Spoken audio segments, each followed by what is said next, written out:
अस्सलाम वालेकुम। मेरा नाम सादिया नोमान है। आज के इंटेलेक्चुअल वॉरफेयर के रोड मैप के सेशन में खुश आमदीद। हमारे आज के ग्रुप ने इंटेलेक्चुअल वॉरफेयर रोड मैप के हवाले से जिस जरिए का या जिस मौजू का इंतखाब किया है वो है पावर। आज हमारे साथ है सेशन में कम्युनिटी वन से मुतीउर रहमान भाई। आइए उनसे सुनते हैं कि वो क्या प्रपोज करते हैं। अस्सलाम वालेकुम मुतीउर रहमान भाई। वालेकुम अस्सलाम।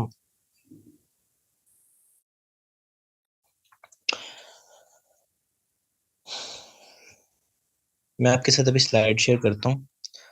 आज की जी हमारी जो प्रेजेंटेशन है वो डायरेक्टली पावर पे है कि मुस्लिम्स जो हैं वो आजकल जो आज के इस टाइम में किस तरह से पावर गेन कर सकते हैं। इसमें फाइनेंशियल पावर भी आती है, एजुकेशनल भी आती है, पॉलिटिकल भी आती है। हमें शेयर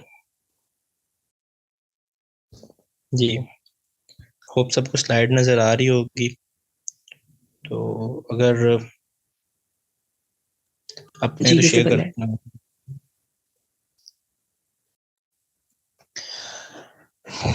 सबसे पहले तो मैं आपको इस टॉपिक को चूज करने का मकसद बता देता हूँ। मुझे जहाँ तक नज़र आता है वो ये है कि जैसे ही आप सल्लल्लाहु अलैहि वसल्लम ने मक्का से मदीना की तरफ हिजरत की थी, तो वहाँ पे जाके इन तीन सेक्टर्स पे मेनली काम स्टार्ट किया गया था, जिसमें वो फाइनेंशियल ग्रोथ थी। जैसा कि हज़रत अबू हुरैरा रज़ी अल्लाह तआला अन्हु एक हदीस जो है वो अहादीस सबसे ज़्यादा बयान करते थे बाकियों की निस्बत। जब उनसे पूछा गया कि आप सबसे ज़्यादा हदीस क्यों बयान करते हैं, तो उन्होंने कहा कि मैं मेरे जो बाकी जो साथी हैं वो ज़्यादातर खरीदो फरोख्त में मसरूफ़ रहते हैं, और फिर उसके बाद जो है अपना पेट भरने के बाद, यानी कुछ कमाने के बाद जो है वो आप सल्लल्लाहु अलैहि वसल्लम के पास आते हैं, लेकिन मैं ज़्यादातर यहीं पे मौजूद होता हूँ। इसलिए सबसे ज़्यादा हदीस जो है ना वो मैंने नरेट की हैं। तो उसके अलावा जब आप देखें कि मक्का में आप सल्लल्लाहु अलैहि वसल्लम थे, वहाँ पे एक उनकी पॉलिटिकल पावर थी, किस तरह से कि वो एक मोतबर कबीले में पैदा हुए थे और उनकी एक मोतबर शनाख्त थी। उसके बावजूद जो है उनको एक काफ़ी रेजिस्टेंस का सामना करना पड़ा था इस्लाम की जो अशात के लिए ना। तो पॉलिटिकल हो या फाइनेंशियल हो, पावर बहुत इम्पोर्टेंट है। और इस्लाम के लिए आपको इस्लाम अगर फैलाना है और इस्लाम को अगर आपको जो है वो लेके आना है, उस तरह से नाफिज करना है, तो आपको पावर जो है ना वो लाजमन चाहिए। अगेन इसके अंदर आपके पास फाइनेंशियल, पॉलिटिकल और educational power main sectors important हैं जो मुझे लगते हैं। ये वो प्रॉब्लम्स हैं जो मैंने आइडेंटिफाई किए और उसके बाद जो है वो इन्हीं सेक्टर्स पे काम करने का सोचा। इनके अंदर सबसे पहले है कि जी जो मुसलमान है ना जी, उनके पास दुनिया में वेल्थ बहुत कम है, और जिनके पास है वो नाम के मुसलमान रह गए हैं, वो अपनी वेल्थ को इस्लाम के लिए लगाते नहीं है।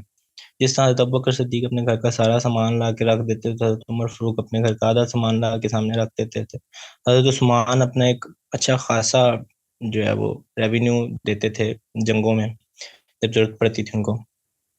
इस तरह के मुसलमान आज हमारे पास नहीं है, बहुत कम है अगर हैं अभी तो।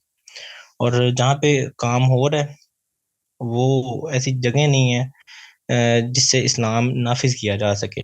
कहाँ पे काम हो रहा है कि जी मस्जिद को दे दो तो बस सवाब मिल गया, ठीक है, या मस्कीन को खाना खिला दो। नो डाउट मस्कीन को खाना खिलाना बहुत इंपॉर्टेंट है, लेकिन उससे भी ज़्यादा इंपॉर्टेंट कुछ चीज़ें मौजूद हैं, तो आपको सवाब मिल गया। उसके अलावा हम एजुकेशनल सेक्टर में बहुत ज़्यादा लैग कर रहे हैं। जैसा कि अभी पाकिस्तान को देख लें तो आपके पास प्रैक्टिकल एजुकेशन नहीं है। उसके अलावा वर्ल्ड में जहाँ भी आप जाएं, मुस्लिम्स को ख़ास तौर पर जब आप देखते हैं ना, तो बहुत कम लोग हैं जहाँ पे जो है ना उनके पास एजुकेशन अच्छी मौजूद हो, दुनियावी और दीनी दोनों एजुकेशन हो ना। दीनी और दुनियावी दोनों इंपॉर्टेंट हैं।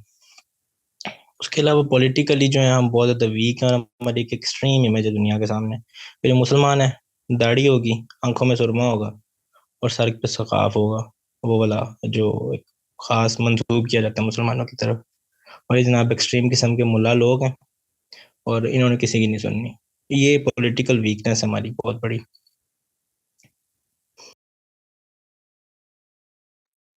जी मैं स्टार्ट कर रहा हूँ अभी। फिल वक्त तो कोई इशू नहीं है, अगर कोई इशू आया तो स्लाइड शेयर कर दीजिएगा काइंडली। तो हम बात कर रहे थे वेल्थ की। तो वेल्थ में जो हमारे पास मुस्लिम्स है ना, मतलब हमारे पास जो मुस्लिम जिस टाइम मौजूद हैं दुनिया में, उनमें जो मुस्लिम्स, मतलब वो, और ना ही उनके पास कोई स्ट्रॉन्ग बिजनेस खड़े हुए हैं। और अगेन, जिनके पास बिजनेस है उनकी मटेरियलिस्टिक सोच है, और थोड़ी सी वो जो है इन्वेस्टमेंट उनकी कम है इस्लाम की तरफ को ना, और उन सारे कामों में जिनमें होनी चाहिए इन्वेस्टमेंट एक मुस्लिम की।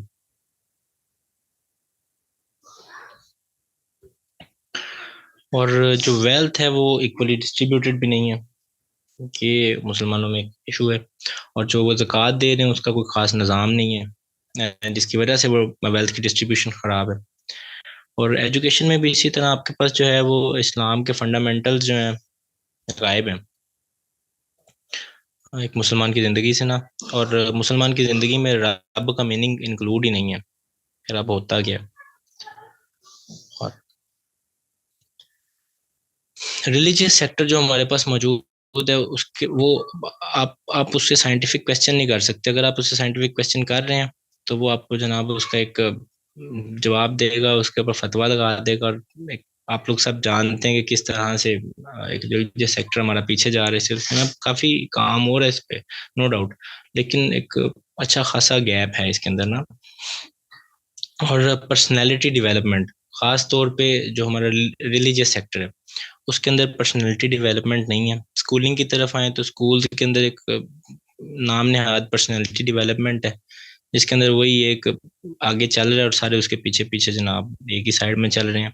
और किसी के पास मतलब वो एक जो स्पेसिफिक मोमेंट वाली आइडेंटिटी है वो नहीं है, और पर्सनैलिटी बिल्कुल भी मौजूद ही नहीं है। उस तरह से वो बहादुर नहीं है जिस तरह से उसे होना चाहिए, और उस तरह से वो काम को नहीं करता जिस तरह उसे करना चाहिए। इस तरह करना चाहिए वो ऐसा है कि एक मोमेंट जो है वो एक प्रोएक्टिव बंदा होता है। और देख लें आजकल हमारे अंदर कितने लोग प्रोएक्टिव हैं, पर्सनैलिटी में ये चीज़ इंक्लूड है ही नहीं। शायद बचपन से पेरेंट्स अपने बच्चों में नहीं कर पाते हैं, या हम लोग खुद जो है वो आहिस्ता आहिस्ता जो है उस तरह अपने आप को चेंज कर लेते हैं दुनिया के पार्ट से, कि जनाब सुस्त और इस तरह की सारी चीज़ें ना, कि नहीं हम सुस्ती हैं, और जो एक लेजी बंदा होता है वो जीनियस होता है, और यही एक सारा अपने गिर्द खोल चढ़ा के बैठ जाते हैं। और फिर प्रैक्टिकल और लॉजिकल अप्रोच तो हमारे पास नहीं मौजूद ना। और प्रैक्टिकल और लॉजिकल अप्रोच ना होने की जो मेरे जहन में बड़ी वजह आती है वो है पाकिस्तान का स्कूल सिस्टम, क्योंकि मैं तो पाकिस्तान के स्कूल सिस्टम में पला बड़ा और मैंने तो इधर का देखना है। बाकी मुल्कों का मुझे नहीं पता, लेकिन यहाँ पे एक रट्टा सिस्टम है कि यहाँ आपने एक स्पेसिफिक जो है पैराग्राफ है इसको याद करना और लिख देना, इससे आपके मार्क्स आएंगे, ग्रेड्स आएंगे, और आप एक अच्छी परसेंटेज लोगे, और आपका फिर एमबीबीएस में एडमिशन होगा या किसी भी जगह पे जहाँ पे एडमिशन लेना चाहते हैं। पॉलिटिक्स में ये है कि जनाब पॉलिटिकल विजडम नहीं है, और एफिलिएशन आप क्रिएट नहीं करते पॉलिटिकल किसी के साथ। अब एक मुसलमान को कहा जाए कि यार एक बार फलान दुश्मन के साथ मिलके उस तीसरे दुश्मन को हरा लो, वो नहीं मानेगा इस बात पे। नहीं, एफिलिएशन क्रिएट नहीं करनी, हम अकेले ही काफी हैं। और वो भी कैसे काफी हैं, अगले बंदे पे फतवा लगाने के लिए।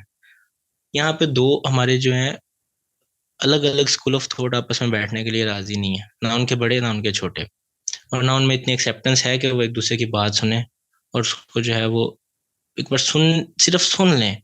आपने वो सुना होगा टैगोर और आइंस्टाइन का जो मुकालमा है रियलिटी पे, फिलोसफी में काफी मशहूर है, और दोनों नोबेल प्राइज याफ्ते हैं। आइंस्टाइन जो है फिजिक्स में नोबेल प्राइज मिला हुआ उसको, टैगोर जो है उसको आर्ट्स में मिला हुआ है। मतलब वो एक शायद आर्टिस्ट टाइप बंदा था, और दुनिया को आर्ट की नज़र से देखता था, ऐसा करके कुछ था। उन दोनों के जो रियलिटी पे व्यूज है ना वो बिल्कुल एक दूसरे से अपोजिट हैं, लेकिन जब आप उस मुकालमे को सुनते हैं ना तो आपको अंदाजा होता है कि यार इन दोनों के व्यूज एक दूसरे से बिल्कुल 180 डिग्री अपोजिट हैं, लेकिन एक दूसरे की बात को सुनने का तहम्मुल कमाल है। कि यार अगले बंदे की बात आप सुन रहे हो, उसको समझने की कोशिश कर रहे हो मिनिमम, आप नहीं उसको एक्सेप्ट करना चाह रहे, कोई इशू नहीं है, लेकिन उसको सुनो तो सही वो क्या कह रहे हैं। इस चीज़ की हमारे अंदर एक अच्छी खासी जो है ना वो कमी है। फिर उसके बाद हायर रैंक्स हमारे पास नहीं है किसी भी जगह पे जो मुस्लिम है, जिनके पास हैं वो आपको गेन पता है कि वो किस तरह के लोग हैं। वो एक बिल्कुल ही डिफरेंट माइंडसेट है और बिल्कुल एक डिफरेंट किस्म की चीज है वो। तो आगे बढ़ते हैं अब इन सेक्टर्स को जरा मजीद एक्सप्लेन करने के, इनमें हमने गेन किस तरह करना है। सबसे पहले हमारे पास आता है वेल्थ जो है ना।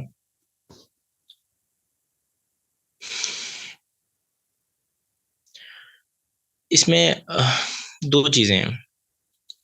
एक ये कि हम खुद इतने स्ट्रोंग हैं कि हम कुछ ऐसा खड़ा कर लें जिससे बाकी आने वाले लोग फायदा उठाएं, या जैसे इस्लाम का फायदा हो। या दूसरा ये कि हम सब मिल के एक ये कि इंडिविजुअली एक बंदा खड़ा कर ले, कुछ ना कुछ ऐसा सेटअप, कोई ऐसा सिस्टम खड़ा कर दे, कोई बिजनेस खड़ा कर दे, कोई फैक्ट्री लगा ले जिससे इस्लाम का फायदा हो। या दूसरा ये कि ग्रुप मिल के उसको सेट कर ले।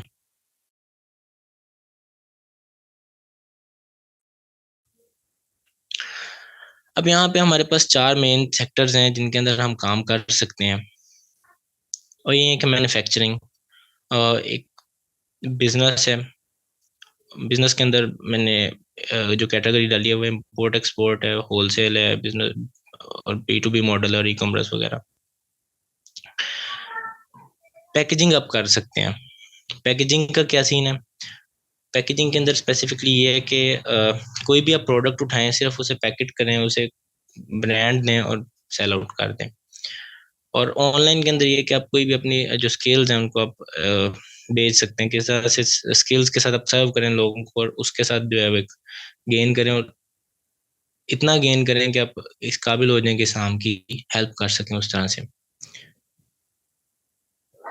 फाइनेंशियली ना। मैन्युफैक्चरिंग को सबसे पहले हम डिस्कस करते हैं। मैन्युफैक्चरिंग में आपको सबसे पहले मैं एक एग्जांपल देता हूँ कि मैन्युफैक्चरिंग का जब हम सोचते हैं ना तो हमें लगता है कि यार मैन्युफैक्चरिंग जो है बहुत बड़ी चीज़ है, और प्रोडक्ट लॉन्च करना और प्रोडक्ट को आगे चलाना एक बहुत बड़ा काम है।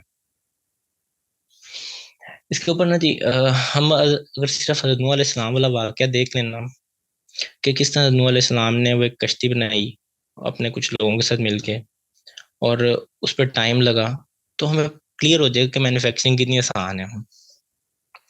सिर्फ आपको जो चाहिए वो है डिवोशन और टाइम, बस। बाकी हो जाता है। जब आप उसको एक काम को लग जाते हैं ना, वो हो जाता है। उन्होंने इतनी बड़ी शिप तैयार करनी थी और इतने सारे लोग और इतने सारे जानवर उसके अंदर आने थे, उन्होंने ये नहीं सोचा कि कितना टाइम लगेगा, ये मैं कर पाऊंगा नहीं कर पाऊंगा, लेकिन उन्होंने किया। किस तरह किया वो अब आप सब जानते हैं कि लगे रहे सिर्फ, और लोगों की बातों को मद्देनजर नहीं रखा। तो इसी तरह के आप लोग मैन्युफैक्चरिंग स्टार्ट करते हैं तो उसके अंदर फायदा बहुत ज्यादा है। मीन्स के उसके अंदर बहुत ज्यादा गेन कर सकते हैं, लेकिन उसके अंदर यही है कि आपको डिवोशन चाहिए, आपको एक जो एक मुकम्मल ना, आपको एक वो क्या उसे कहूँ कि मुस्तकिल मिजाजी चाहिए। फिर इसके अंदर इन्वेस्टमेंट का जो आइडिया वही है कि क्योंकि अब अभी जितने भी लोग IMS में मौजूद हैं, मुझे नहीं लगता कि उनमें से कोई भी इस काबिल हो कि वो अकेला मैन्युफैक्चरिंग स्टार्ट कर ले।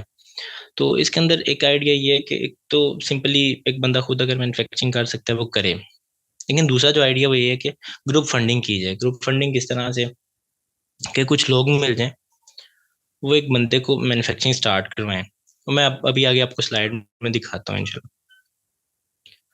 ये देखें। अब इसमें मैंने ये साथ में आप राइट साइड पे प्रोडक्ट देख रहे होंगे, एक एक्नी स्प्रे है सिंपली, ठीक है।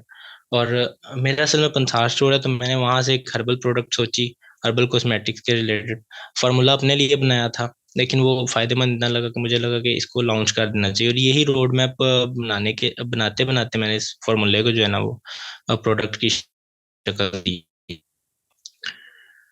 अ,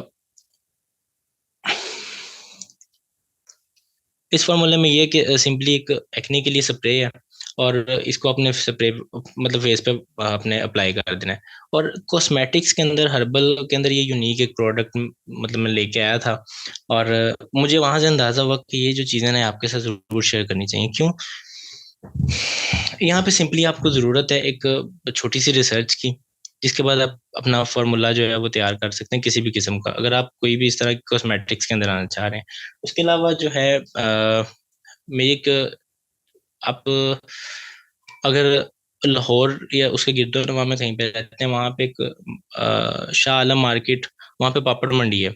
वहाँ पे आपको कॉस्मेटिक्स के रिलेटेड ना बहुत सारे लोग मिल जाएंगे जो कि आपको जो है वो कॉस्मेटिक्स के सारे फार्मूलाज वगैरह दे देंगे, जिधर से आप एक प्रोडक्ट लॉन्च कर सकते हैं इजीली।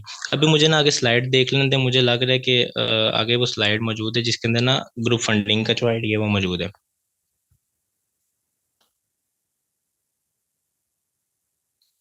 नहीं, ग्रुप फंडिंग वाली स्लाइड इसके अंदर नहीं है। खैर, ग्रुप फंडिंग आपको एक्सप्लेन करता हूँ किस तरह से कि कुछ लोग मिल जाएं 20 या 30, वो एक बंदे को ना फंड करें किसी भी छोटे से बिजनेस को रन करने के लिए, किसी भी छोटे से मैन्युफैक्चरिंग सेटअप को रन करने के लिए।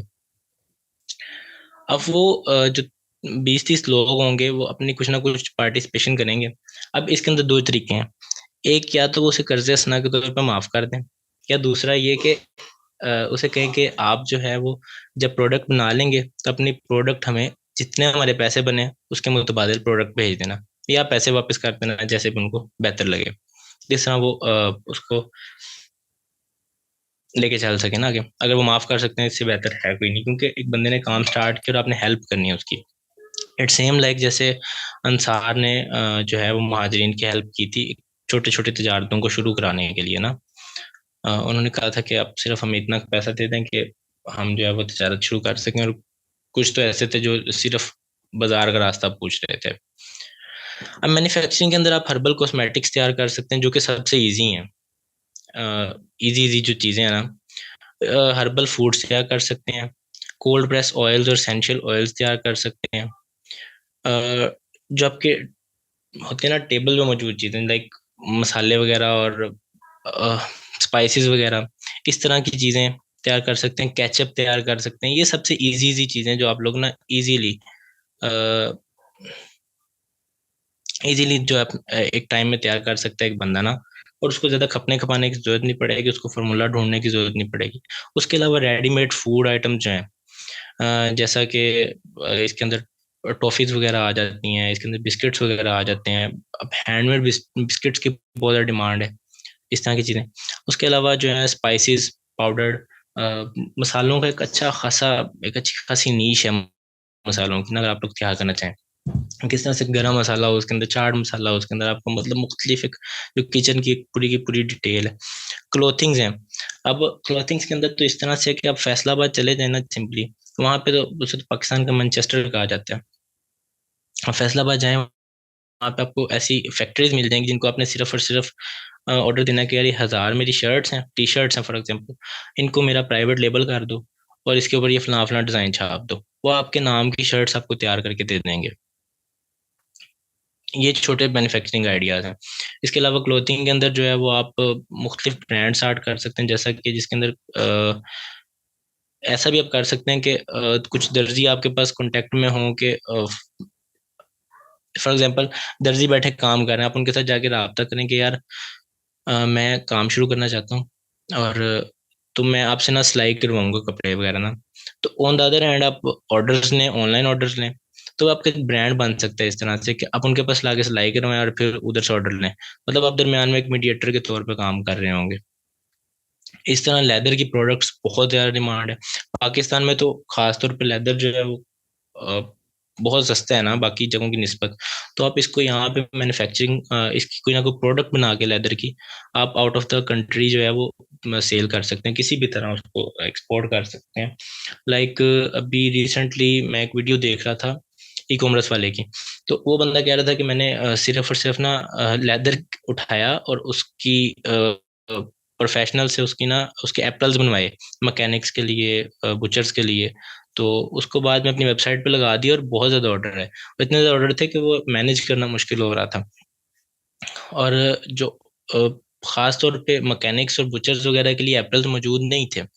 तो इस तरह की आप चीज़ें जो है ना मैन्युफैक्चर कर सकते हैं, और ये सबसे इजी तरीन नीश है जिनके अंदर आप काम कर सकते हैं। अगर आप इससे जो है वो ज़्यादा करना चाहते हैं वो एक अलग मामला है। अब इसके बाद हम बिजनेस को जरा डिस्कस करते हैं कि बिजनेस आप किस तरह से जो है ना वो स्टार्ट कर सकते हैं। मतलब अभी इसमें स्टार्ट की है एक आइडिया रफ सा स्टार्ट का ही। बिजनेस जो है ना मेरे एक्सपीरियंस के मुताबिक मुझे 7 से 8 साल का एक्सपीरियंस हो चुका है अभी तक। ये जो कहते हैं ना कि जी आपको बहुत ज्यादा इन्वेस्टमेंट चाहिए बिजनेस करने के लिए, ये झूठ है, खरा झूठ। किस तरह? अ, आप सिंपली ना सहाबा की लाइफ को ले लें। वो लोग मार्केट गए थे सिर्फ और सिर्फ, उन्होंने मार्केट में जो है वो काम करना शुरू किया था। उसके बाद कुछ साहबी ऐसे भी थे, उनकी डेथ के बाद उनकी बेगमात और उनके बच्चों के दरमियान सोने की ईंटें काट काट के तकसीम की गई थी। तो बिजनेस जो है ना वो आप जीरो से ही स्टार्ट करते हैं हमेशा। तो सबसे पहले जो है वो हजरत नूह अलैहिस्सलाम वाला वाक्य दोबारा आपने ज़हन में लेके आना है, और आपने कभी ये नहीं सोचना कि ये काम बहुत बड़ा है। एक मुसलमान के लिए काम जो है वो कोई भी उस तरह से बड़ा नहीं होता जिस तरह से हम समझ लेते हैं उसको। बिजनेस के अंदर सबसे पहले इंपोर्ट एक्सपोर्ट को जो है डिस्कस करते हैं। इंपोर्ट एक्सपोर्ट के लिए जो है ना आपको सिंपली एक कंपनी रजिस्टर करवानी है, मेरे रफ से नॉलेज के मुताबिक। और पाकिस्तान में ये जो है ना, इसे कहते हैं कॉमर्स के चैम्बर्स होते हैं, इनको पता नहीं क्या कहते हैं एग्जैक्टली, मुझे याद नहीं है। यहाँ से लगभग 5-6 हज़ार रुपए में जब मैंने पता किया था तब कंपनी रजिस्टर हो जाती थी इंपोर्ट एक्सपोर्ट के लिए। और उसके बाद कुछ और उनके वो क्राइटेरिया होते हैं, फुलफिल करने पड़ते हैं, जिसके बाद आप इंपोर्ट एक्सपोर्ट के मतलब आपको जो है वो इजाज़त मिल जाती है, आपको ट्रेडमार्क्स वगैरह मिल जाते हैं। अब पाकिस्तान के अंदर जो चीज़ें पैदा हो रही हैं वो है राइस और कॉटन फाइबर। ठीक है, बहुत बड़ी लेवल पे एक्सपोर्ट किया जाता है। फिर फ्रूट्स जो हैं, जिनके अंदर किन्नू और आम खास तौर पे, ये पाकिस्तान के अंदर जो टॉप जो चीज़ें पैदा हो रही हैं और इनको एक्सपोर्ट कर रहे हैं लोग ना, ये वो हैं। सीमेंट है, टाइल्स है, मार्बल, टेक्सटाइल, लेदर गुड्स वगैरह। स्पोर्ट्स जो हैं उसके रिलेटेड खास तौर पे फुटबॉल्स, बैट्स, ये पाकिस्तान बहुत ज़्यादा एक्सपोर्ट कर रहे हैं। और मेडिकल के रिलेटेड सर्जिकल सप्लाईज जो है, सर्जिकल इंस्ट्रूमेंट्स वगैरह, ये जो सब चीज़ें हैं ना जी, ये पाकिस्तान बहुत ज़्यादा एक्सपोर्ट कर रहा है। और ये मतलब पाकिस्तान की टॉप आइटम्स हैं जो कि एक्सपोर्ट हो रही हैं। आप इनके अंदर काम कर सकते हैं, और इसके अंदर जो आपको चाहिए ना सिर्फ और सिर्फ ये है कि आप किसी दूसरे कंट्री के अंदर जहाँ पे इनकी डिमांड है वहाँ पे कोई भी ना कोई डीलर ढूंढ लें जिसको आप फरोख्त कर सकें। ऐसे ही जैसे आपने एक जगह से माल उठा के दूसरी जगह बेच दिया, सिर्फ ये है कि मुल्क चेंज हुआ है। थोड़ा सा इसमें खपना पड़ेगा, मतलब थोड़ा सा तो आपको नॉलेज इसमें इकट्ठा करना पड़ेगा, लेकिन इतना मुश्किल नहीं है। उसके अलावा जो सबसे मेन चीज़ है यहाँ पे मैं आप लोगों के साथ डिस्कस करना चाहूंगा वो है हिमालयन पिंक साल्ट आपका ना। हिमालयन पिंक साल्ट, अभी जब नाम इसका लिया जाता है ना तो लगता है जैसे ये जैसे ये इंडिया की प्रोडक्ट है, हालांकि ऐसा नहीं है। हिमालयन पिंक साल्ट सिर्फ और सिर्फ पाकिस्तान में है और इसकी बहुत ज़्यादा डिमांड है। अभी मुझे याद नहीं है, मैंने इसका रेट चेक किया था अमेजोन पे, वो काफ़ी ज़्यादा बनता था। लेकिन यहाँ पे 20-30 रुपए नॉर्मली पाकिस्तान की दुकानों में आम में मिल जाता है पर केजी। और खेवड़ा से पता नहीं क्या रेट मिलता होगा, वहां से मैंने पता नहीं किया। तो हिमालयन पिंक्स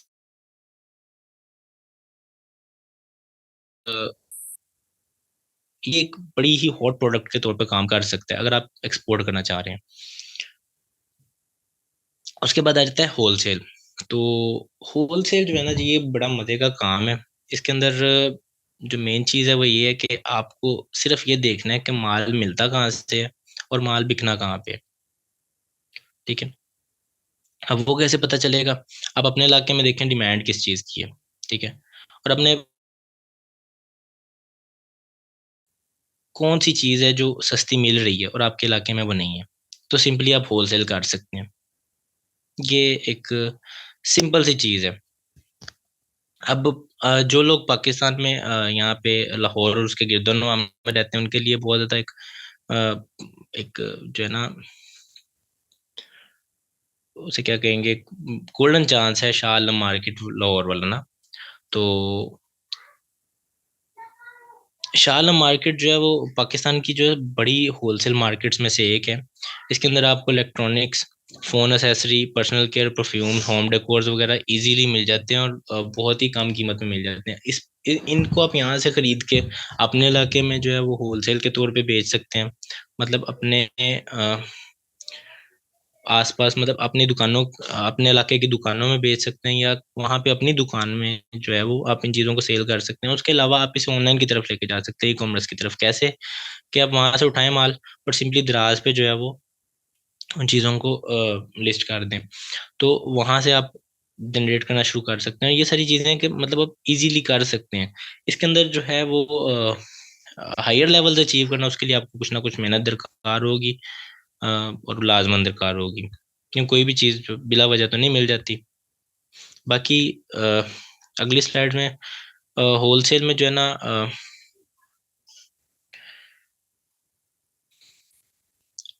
पाकिस्तान में पेशावर में जो ड्राई फ्रूट की सबसे बड़ी मार्केट है वो आपको पेशावर में मिल जाती है। और यहाँ से आप सिंपली ड्राई फ्रूट खरीदें, और अगर वहां से ड्राई फ्रूट खरीद के सिंपली लाहौर में अकबरी मंडियाँ आ जाएंगे। दो पॉइंट्स हैं, पेशावर और लाहौर। पेशावर से लाहौर आ जाएं तो यहाँ पे आपका सारा ड्राई फ्रूट बिक जाने वाला है। या पेशावर से आप आए ड्राई फ्रूट उठा के गोल करियाना फैसलाबाद में उठा लें, वहां पे सिंपली आपका सारा का सारा माल बिक जाने वाला है, और वो गारंटी के साथ। क्यों? ये लाहौर और जो फैसलाबाद है, ये दोनों होलसेल मार्केट्स हैं ड्राई फ्रूट को लेके। और लाहौर में ही हर्ब्स की ड्राई होलसेल मार्केट है, ठीक है। तो अगर तो आप ड्राई फ्रूट बेचना चाह रहे हैं, तो पेशावर से उठा के फैसलाबाद में बेचना और पेशावर से उठा के लाहौर में बेचना एक बहुत इजी काम है। मतलब उसके लिए आपको बहुत ज़्यादा जो है वो खपने की जरूरत नहीं, डीलर ढूंढने की जरूरत नहीं। आपको एक ही जगह पे खरीदार मिल जाएगा, और एक ही जगह पे बेचने वाला मिल जाएगा। पेशावर में बेचने वाला मिल जाएगा, और फैसलाबाद में खरीदार मिल जाएगा, या लाहौर में, जहाँ भी आप बेचना चाह रहे हैं। और उसके अलावा आप ये भी कर सकते हैं कि फैसलाबाद से या लाहौर से माल उठा के अपने अपने इलाकों में जो है वो बेच सकते हैं, या फिर पेशावर से डायरेक्टली। इसमें आप मतलब ला सकते हैं जिस तरह भी आपको चाहिए, जब आपको फिजिबल रहे ना। उसके अलावा अकबरी मंडी जो है और पापड़ मंडी है, ये पाकिस्तान की बड़ी मार्केट्स हैं जिधर आपको हर्बल मेडिसिन मिल जाती है।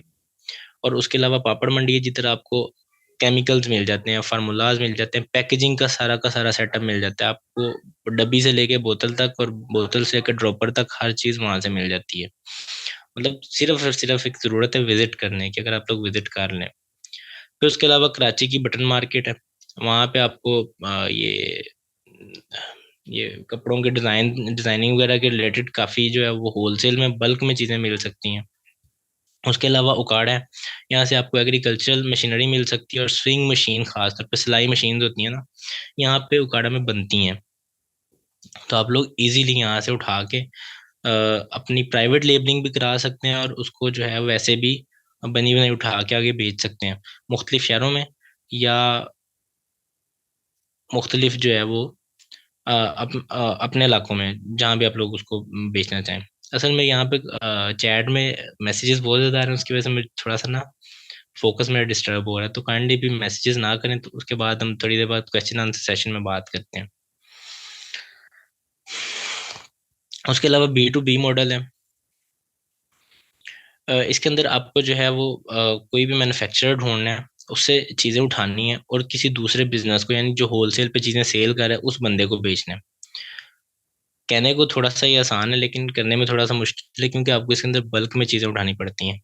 जैसा कि आप इसमें ये कर सकते हैं कि किसी भी डीलर के साथ रब्ता करें जिसको कोई ख़ास किस्म की जो है वो प्लास्टिक की डिब्बियाँ वगैरह चाहिए। प्लास्टिक की डिब्बियों की इस वजह से बात कर रहा हूँ क्योंकि ढूंढना और बेचना आसान है। आप किसी भी मैन्युफैक्चरर से रब्ता कर सकते हैं जो आपको माल बना के दे दे, या उसके पास बना बनाया ऑलरेडी पड़ा हो। तो सिंपली ये B2B हो जाएगा बिजनेस। आप किसी भी बिजनेस को जो है माल प्रोवाइड कर रहे हैं और वो आगे सेल कर रहे हैं। उसके अलावा ई कॉमर्स है, सारा जो आप मोबाइल से कर सकें और अपना इंटरनेट के ऊपर लॉन्च करें। अमेजोन पे करें, दराज पे करें, मतलब जिधर भी।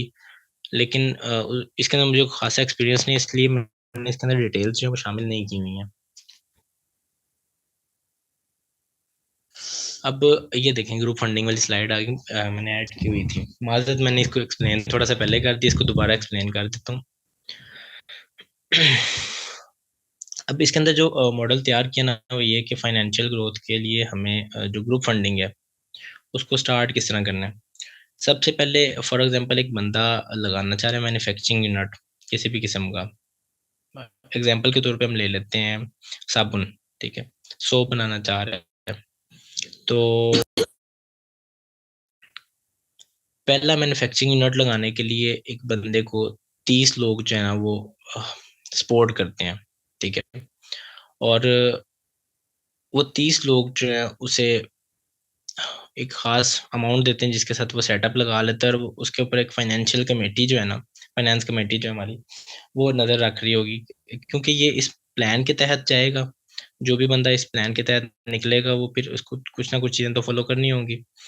तो जो पहला मैन्युफैक्चरिंग यूनिट होगा उसको लोग फंड करेंगे और वो आगे मैन्युफैक्चरिंग स्टार्ट करेगा और कुछ ना कुछ अमाउंट कमाएगा। अब वही मैन्युफैक्चरिंग यूनिट बाद में और मैन्युफैक्चरिंग यूनिट्स दूसरे लोगों को लगवाएगा, और same like that group funding दूसरे लोगों को भी मिलेगी। जैसा कि पहले मैन्युफैक्चरिंग यूनिट के लिए एक बंदे को ग्रुप फंडिंग दी गई थी, वैसे ही दूसरे मैन्युफैक्चरिंग यूनिट्स को ग्रुप फंडिंग दी जाएगी। और पहला जो मैन्युफैक्चरिंग यूनिट होगा वो उनकी हेल्प करेगा उस मैन्युफैक्चरिंग यूनिट को लगाने के लिए। वो हेल्प किसी भी किस्म की हो सकती है, फाइनेंशियल हो सकती है, या गाइडलाइन वो दे सकता है, जैसे भी मतलब उसको हेल्प करनी होगी। फिर इसी तरह थर्ड, और इसी तरह मतलब आप बढ़ा सकते हैं इसको ग्रेजुअली टाइम के साथ साथ।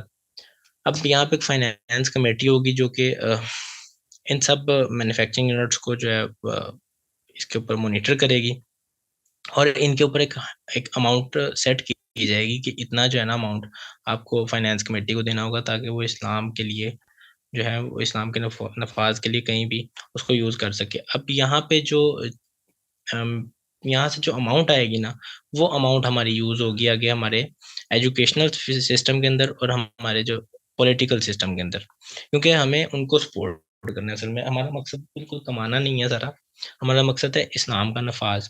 तो उसके लिए हमें चीज़ें उस डायरेक्शन में लेके चलनी होगी। अब यहाँ पे इसी तरह फेज वन के अंदर जो है एक मैन्युफैक्चरिंग यूनिट लग जाएगा, और फेज टू के अंदर जितने भी मतलब हम लगा पाए, दो तीन चार, ग्रुप फंडिंग पे डिपेंड करता है किस तरह से किया जाएगा। और इस तरह के फेज थ्री के अंदर और भी ज्यादा, और वो एक बहुत बड़ा नेटवर्क होगा जो कि वक्त के साथ साथ बन जाएगा अगर हम करना स्टार्ट करें। नो डाउट ये एक लंबा प्लान है, लेकिन चीजें करने पे डिपेंड करती हैं। अब यहाँ पे आ गया हमारा एजुकेशनल सिस्टम।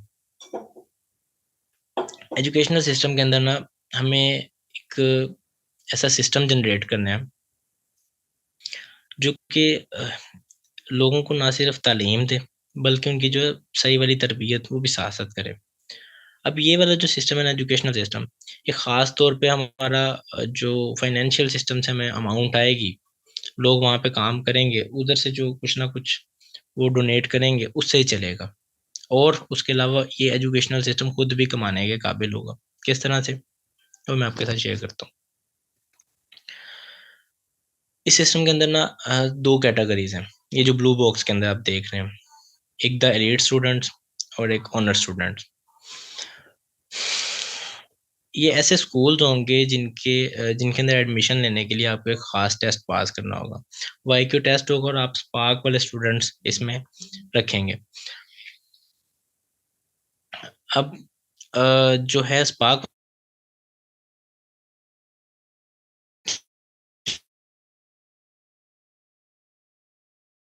मतलब आपके लिमिट्स को एक्सीड कर जाएगा ना, और उसको मैनेज नहीं कर पाएंगे वाले स्टूडेंट्स को। इसे ना जिनका आईक्यू अच्छा हो और जो लेके चल सके चीजों को।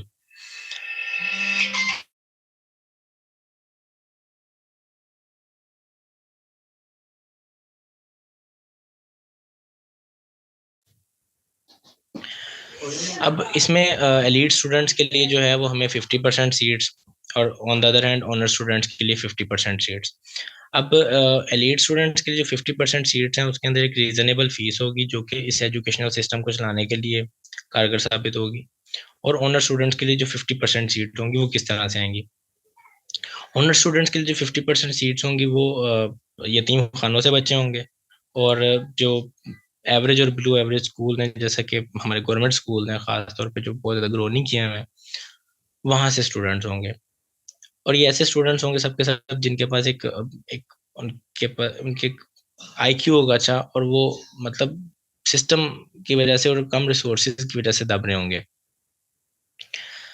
यहाँ पे एक मेरे पास क्वेश्चन आया था जब मैंने ग्रुप में प्रेजेंट किया था कि ऑनर स्टूडेंट्स जो हैं उनकी तो फिर इस तरह से मतलब उनके अंदर तो एक वो क्या कहते हैं एहसास कमतरी का शिकार हो जाएंगे वो लोग। लेकिन हम इस सिस्टम को अगर बना के चलें और इस सिस्टम को इस तरह से लेके चलें जिस तरह मतलब हम सेट करना चाह रहे हैं, तो उनके अंदर एहसास कमतरी का शिकार वो लोग नहीं होंगे।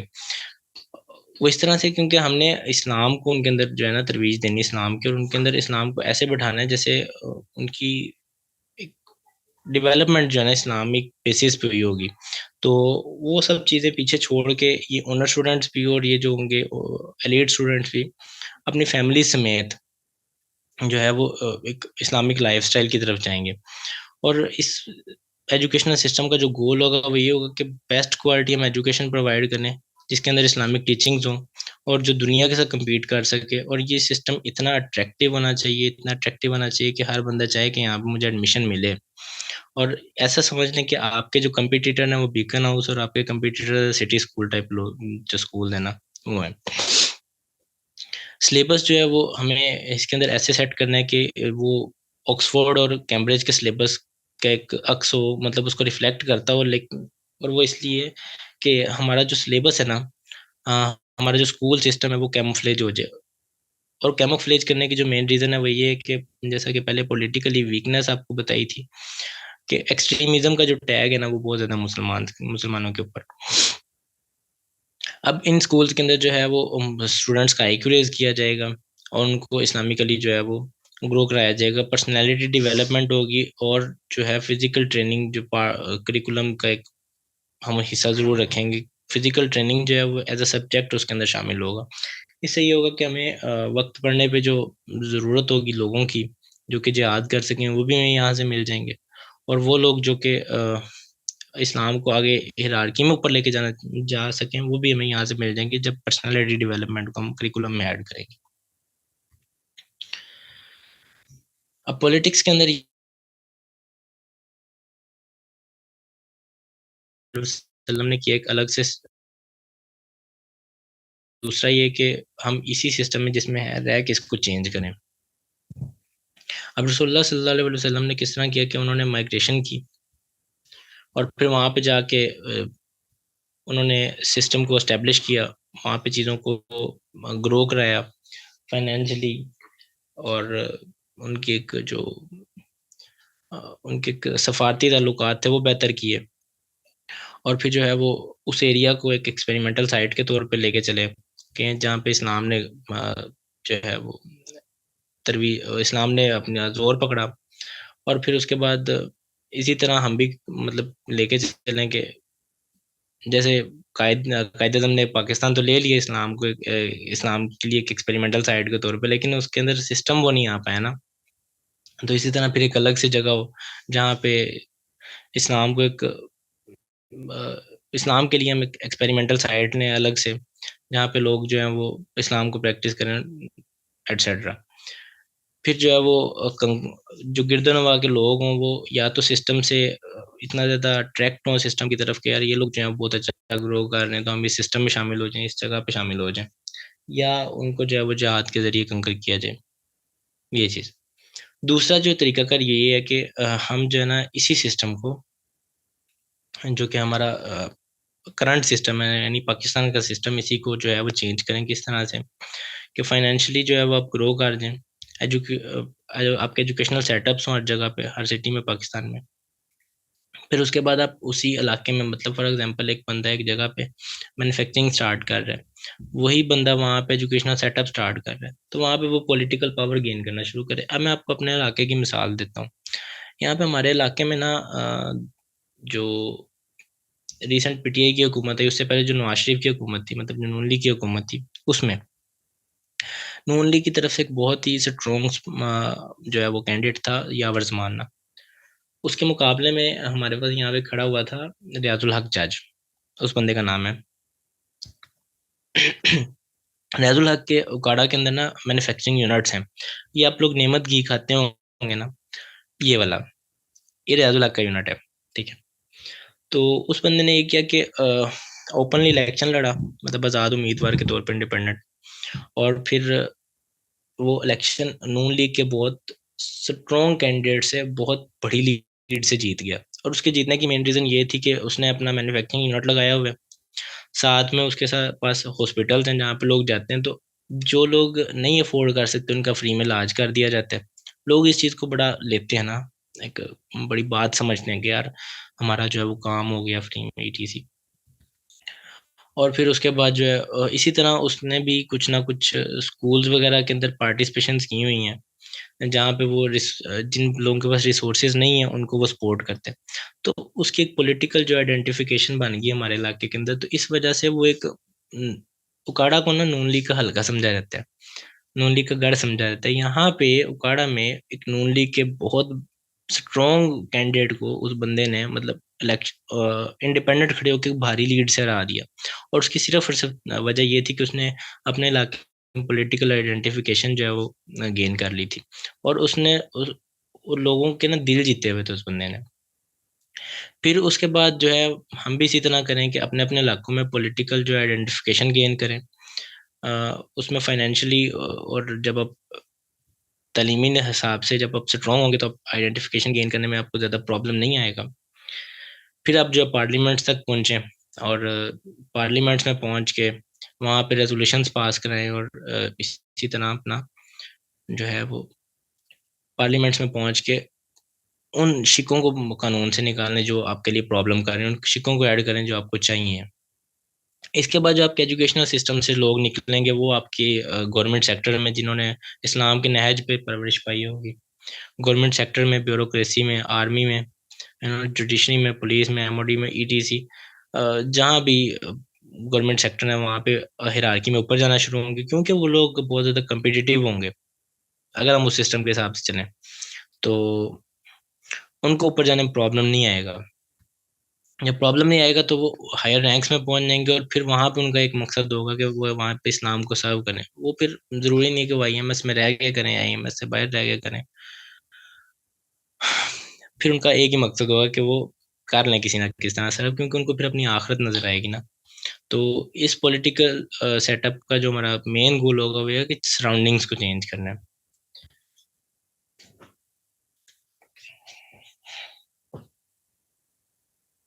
इसके अंदर जो मेन पॉइंट्स हैं जो आपको मद्देनजर रखने हुए हैं कि जो बंदा मैन्युफैक्चरिंग सेटअप्स लगाएगा अपने एरिया के अंदर, वही, या एक बड़ा कारोबार खड़ा करेगा, वही बंदा स्कूल्स को एस्टेब्लिश करेगा, ताकि वो अपने स्कूल्स को खुद से फंड कर सके।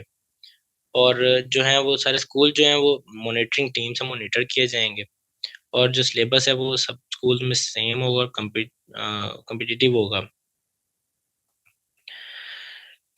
जो बंदा अपने इलाके में फाइनेंशियल सेटअप लगाएगा और एजुकेशनल सेटअप लगाएगा, वही बंदा पॉलिटिकल रिकॉग्निशन के लिए जो है ना अपने आप को सामने लेके आएगा कि मैं जो है ना पॉलिटिकली स्ट्रॉन्ग होना चाहता हूँ अपने इलाके में, पॉलिटिकल आइडेंटिफिकेशन गेन करूंगा अपने इलाके में। इसमें ये चीज़ नहीं ना होगी कि भाई मैं ही आगे आ जाऊँ या मैं आगे आ जाऊँ, नहीं। उसमें फिर हम एक जो है वो उसको आगे लेके आएंगे। तो फिर वो उस बंदे को सपोर्ट करेगा जो अपने इलाके में पॉलिटिकल आइडेंटिफिकेशन गेन कर सके। और फिर इसी तरह जो है वो आगे पार्लियामेंट्स और सारा कुछ जैसे एक्सप्लेन किया। तो ये थी हमारी प्रेजेंटेशन, और एक रफ सा आइडिया है बिल्कुल, मतलब इसके अंदर काम मजीद हम कर सकते हैं अगर हम करना चाहें। जज़ाकल्लाह खैर। Thank you very much Mutiur Rahman भाई। ऑडियंस के लिए फीडबैक फॉर्म शेयर कर दिया गया है, प्लीज उसमें अपनी तजावीज़ जरूर लिख दीजिए और अपना फीडबैक जरूर दें।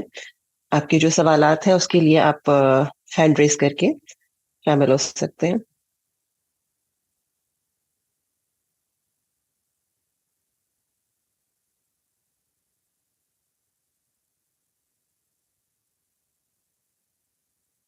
जी, फरहत गनी। जी, अस्सलाम वालेकुम। वालेकुम अस्सलाम। Am I audible? जी, आप सवाल हम्म, करें। जी, मेरा क्वेश्चन इसके रिलेटेड नहीं है, बस जस्ट मुझे ये जानना है कि ये जो आज का क्लास था, एक तो इसका टॉपिक क्या था? क्योंकि जो हमें लिंक आई है उसमें था वो intellectual road map for intellectual warfare. Second ये है कि ये क्लास मतलब अगर 10:30 पे स्टार्ट हुई है तो हमें 11 पे क्यों लिंक आ गई?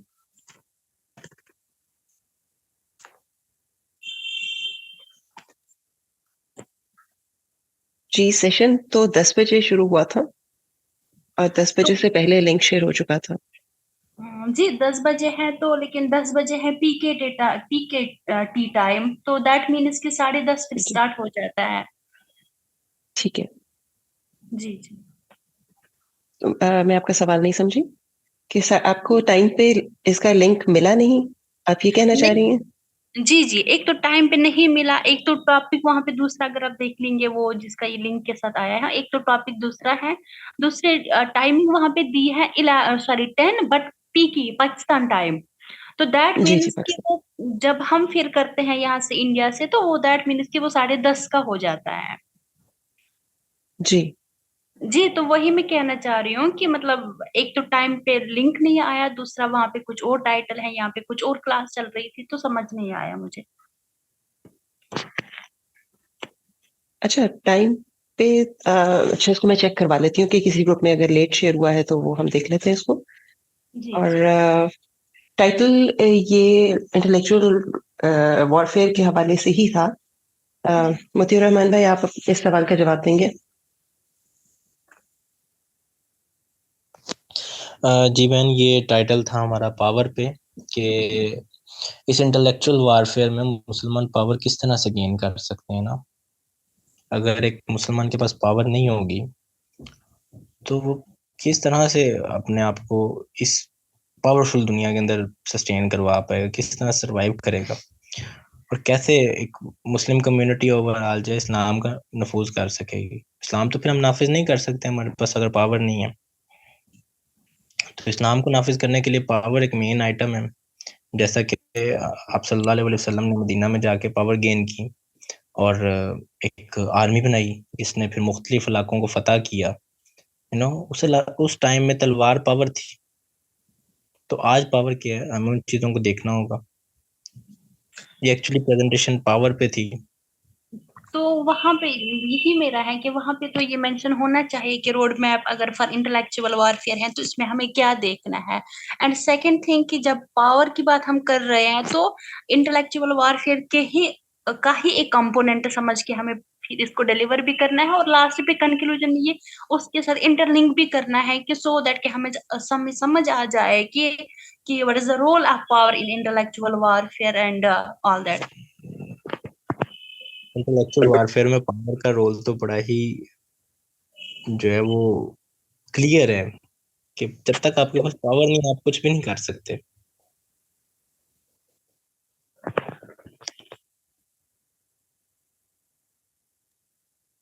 जी, जी, फरहत गनी को शायद कुछ कंफ्यूजन हो गई है। असल में रोड मैप तो हमारा एक जर्नल जो है वो टॉपिक चल रहा है, और उसके अंडर में ही हमारी ये सारी जो है इंटेलेक्चुअल वॉरफेयर के टॉपिक्स आते हैं। अब इंटेलेक्चुअल वॉरफेयर में जब हम तैयार करेंगे खुद को, तो हर फील्ड में ही हमें तैयार करना है। तो हम डिफरेंट टॉपिक्स उसमें एड्रेस करते हैं, और जब ऑडियंस सुनती है तो उस वक्त वो उसमें क्वेश्चन रेज करती है। जो टॉपिक्स प्रिपेयर करके आने होते हैं वो टॉपिक्स आपको पहले से बता दिए जाते हैं, और जो जी, अनाउंसमेंट होती है ना मेरा वो उसमें क्वेश्चन होती है यही मेरा था क्वेश्चन कि मेन। suppose अगर वहाँ पे ये स्पेसिफिकली लिखा होता है कि पावर पे है, it is included in intellectual warfare, तो पावर को ही इंसान देख लेता है कि इट्स अच्छा, रोल ऑल दैट। तो ये जो मतलब उससे मिसलेड इंसान हो गया है कि intellectual road for intellectual warfare है, तो पता नहीं क्या हो सकता है इसमें। चले सिस्टर, आपकी इसको मैं आपको इस अंदाज में मैं आपको बता देती हूँ। बेसिकली भाई का जो पॉइंट है कि आपके पास पावर होगी, अगर आप फाइनेंशियली स्ट्रांग हैं तो आप हर तरह के मुहाज से लड़ सकते हैं। आप नजरियात का मुकाबला, आप अपनी बात मनवाने की ताकत रखते हैं ना। आप फाइनेंशियली, पॉलिटिकली, किसी भी तरह से अगर आपके पास पावर है तो आपकी आवाज सुनी जाएगी। अगर आपके पास पावर नहीं है तो आपकी बात कोई नहीं सुनेगा। इसको इस कॉन्टेक्स्ट में उन्होंने इंटेलेक्चुअल वॉरफेयर से कनेक्ट किया है। जी मैम, वही है कि अगर सपोज मैंने हाफ एन आवर लेट किया है ज्वाइन, तो मुझे तो फिर लास्ट तक ये बात नहीं समझ आया ना कि पावर और इंटेलेक्चुअल वारफेयर के बिटवीन क्या लिंक चल रहा है ये। मतलब हमें प्रिसाइजली पता होना चाहिए कि अगर इंटेलेक्चुअल वारफेयर पे बात होगी, it is road map is broader term, उससे थोड़ा सा इंसान को हो जाता है कि रोड मैप पे बहुत कुछ आ सकता है। And after that it is okay अगर हम पहले ही जब डिलीवर पहली हेडलाइन होती है तो उस पे हम लिखते हैं ब्रैकेट में कि intellectual warfare power with regarding to this, तो that is okay. But at the end हमें ये भी तो मतलब इंटरलिंक करना होता है कि मतलब ये दो साथ साथ कैसे चल रहे हैं, ये एक दूसरे के साथ मतलब एक का रोल ब्रॉडर इंटेलेक्चुअल वारफेयर में क्या है ये सब, सो दैट ठीक कि है, अगर आपका कुछ पॉइंट हमने नोट कर लिया जी। आपका पॉइंट हमने नोट कर लिया कि इसका जिस कॉन्टेक्स्ट में बात की जा रही हो उसकी जो सब हेडिंग है उसको भी साथ शामिल कर लिया जाए अनाउंसमेंट में। इंशाल्लाह इसको हम आगे देख लेंगे। जी मनान भाई, आप बात कर सकते हैं। अस्सलाम वालेकुम एवरीवन। सो लाइक मेरा पॉइंट ये है कि आपने बोला कि हमें जो है बाहर के लोग हैं वो एक्सट्रीम समझते हैं। तो एक्सट्रीम समझते हैं लाइक वी शुड। अब देखें, एक पॉइंट है कि जो लिबरल्स और फेमिनिस्ट होते हैं ना वो खुद को एक्सट्रीम, लाइक वो खुद होते हैं जो वो खुद ही एक्सट्रीम लेवल पे होते हैं और वो तो हक पे भी नहीं है। और हम तो हक पे होने के बावजूद भी हमें एक्सट्रीम तो होना चाहिए। कोई समझे तो we should wear it on our badge. Like don't you think that, like on on our shoulder as a badge. Like extreme होना, like that is the main thing, you know. Like हजरत उमर रजी अल्लाह तआला अन्हु, वो तो मतलब उनको जब पता चला कि हाँ भाई यही हक है, वो तो फिर वो तो मतलब ऐसे चलते थे मदीने की गलियों में कि मतलब सॉरी मक्का की गलियों में कि मतलब कि तुम आ जाओ, मतलब वो तो लड़ने के लिए भी तैयार थे। जिस तरह का एक्सट्रीम हमें समझा जाता है ना वो एक डिफरेंट चीज है। हजरत उमर के पास कुछ था जो कि हम लोगों के पास मौजूद नहीं है।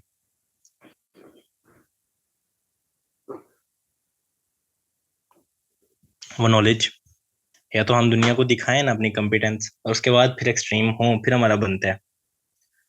दुनिया को हमारी कॉम्पिटेंस का नहीं पता, हम अनकम्पिटिटिव लोग लगते हैं दुनिया को। उसके बाद हम एक्सट्रीम हो, मतलब अनकम्पिटिटिव एक्सट्रीम में और कम्पिटिटिव एक्सट्रीम में फर्क होता है। अब एक फिजिक्स का प्रोफेसर जो है उससे आप क्वेश्चन करें कि जनरल रिलेटिविटी की थ्योरी क्या है, या फिर आप उसको जनरल रिलेटिविटी की थ्योरी गलत एक्सप्लेन कर दें, वो बंदा आपको गुस्सा कर जाएगा। उसका गुस्सा करना बनता है। लेकिन एक आम बंदा, उसको आप जनरल रिलेटिविटी की थ्योरी एक्सप्लेन करें, वो आपको गुस्सा कर जाए, उसका बनता नहीं है उस तरह से गुस्सा करना, क्योंकि उसके पास वो नॉलेज नहीं है, वो चीज नहीं है जो कि फिजिक्स के प्रोफेसर के पास है। समझे ना जी?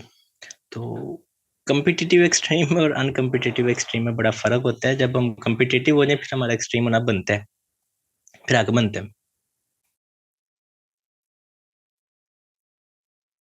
नेक्स्ट मोहम्मद जलालदीन, आप सवाल कर सकते हैं।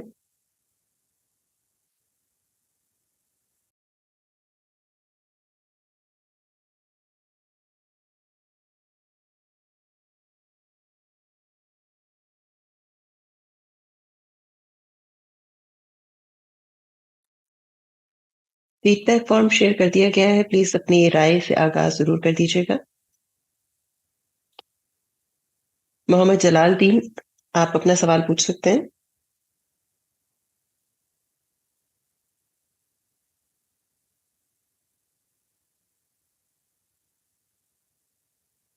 फरीद भाई, आप सवाल कीजिए।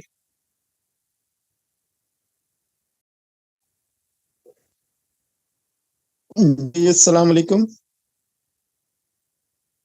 हेलो, वालेकुम अस्सलाम अस्सलाम। वालेकुम। वालेकुम अस्सलाम जी। जब मेरा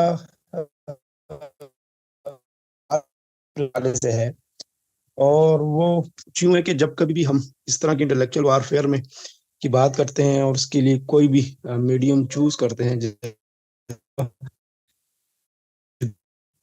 आज की इसमें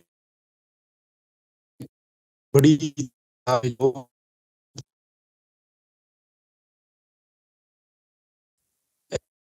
जो आने वाली नस्ल के लिए थी, और तो बातें भी फिर आगे की जा सकती हैं। इनको आपकी आवाज क्लियर नहीं है। अगर मेरी आवाज क्लियर नहीं है, एक सेकंड दें मुझे, जी मैं थोड़ा सा बाहर हो जाता हूँ। सिग्नल पूरे हैं इधर, बिल्कुल कंप्लीट है। हेलो, जी, अब बेहतर है।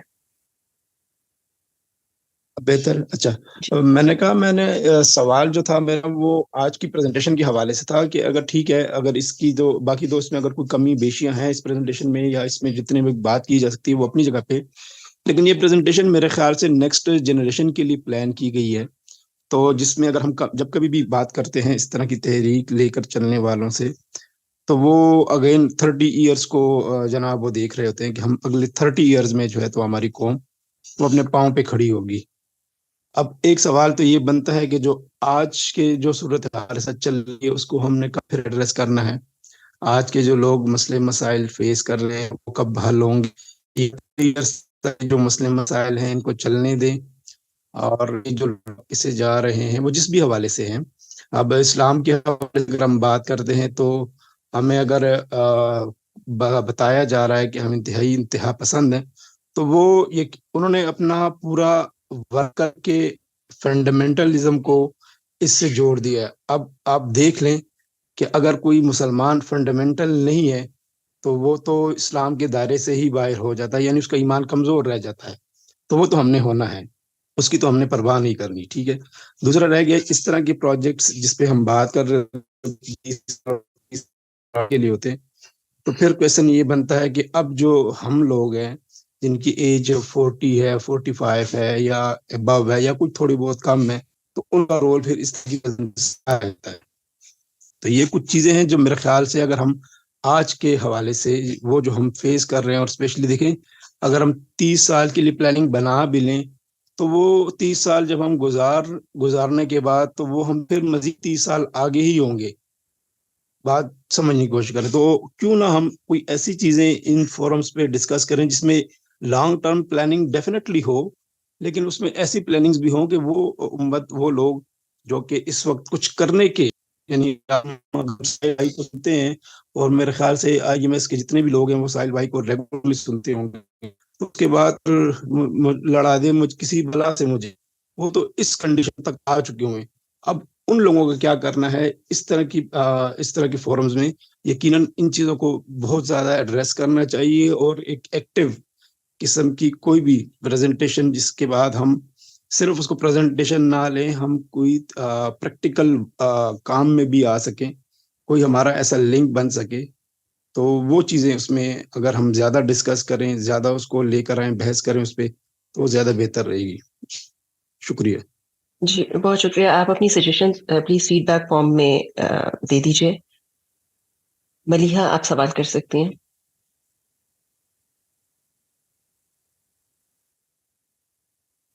Okay, my question is similar. Basically मुझे बस ये कहना था कि जो भी चीज़ डिस्कस की गई है तो वो एक तरह से how do you ensure that whatever has been discussed वो आगे इम्प्लीमेंट होगी।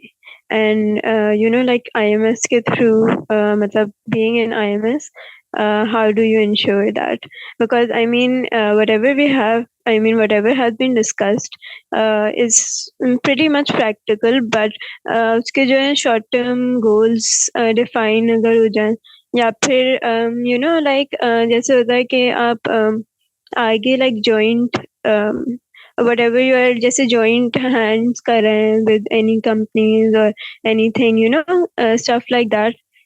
तो वो वाली चीजें फिर हम मतलब will we discuss those points as well. मतलब अभी जो हम लोग डिस्कस कर रहे हैं एक जनरल ओवरव्यू तो है, but then the way forward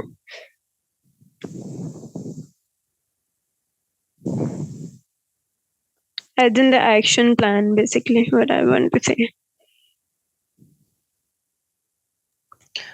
देखें ना जी, ये मैंने पहले भी एक्सप्लेन किया कि ये एक ओवरव्यू है। अगर हम इसको आगे लेके चलना चाहते हैं तो हम इसको मजीद प्लान कर सकते हैं, लेकिन अगर हम आगे लेके चलना चाह नहीं रहे हैं तो फिर इस पर टाइम वेस्ट करने की जरूरत नहीं है। Yes, so I mean this is like an educational platform IMS, तो आगे फिर उसके बाद काम करना होगा ना, like I mean revivalist जो हैं उन लोगों ने जैसे थोड़ा बहुत स्टार्ट किया है, and there is also another organization, so I feel like that IMS needs to also conduct somehow जो होता है ना कि मतलब आगे join करें forces with other organizations or those that are already working on this or something, करना तो हमें भी इसी तरह चाहिए कि हम प्रैक्टिकली अब करना शुरू करें, क्योंकि IMS को बने हुए तकरीबन साल हो चुके हैं और काम जो है वो भी सिर्फ एजुकेशन पे ही हो रहा है। और ये वाला रोड मैप लाने की एक वजह ये थी कि कुछ ना कुछ प्रैक्टिकल कर लगे। बाकी अभी एजुकेशन के अलावा IMS में होता कुछ मुझे नजर आ नहीं रहा। right. फीडबैक फॉर्म फिल कर दिया गया है। Moving to the next question, Azeem आप सवाल कर सकते हैं। Assalamu alaikum.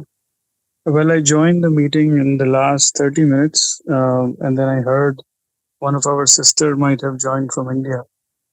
It's okay. I'll just quickly move on to the next point. The meeting was shared sharp at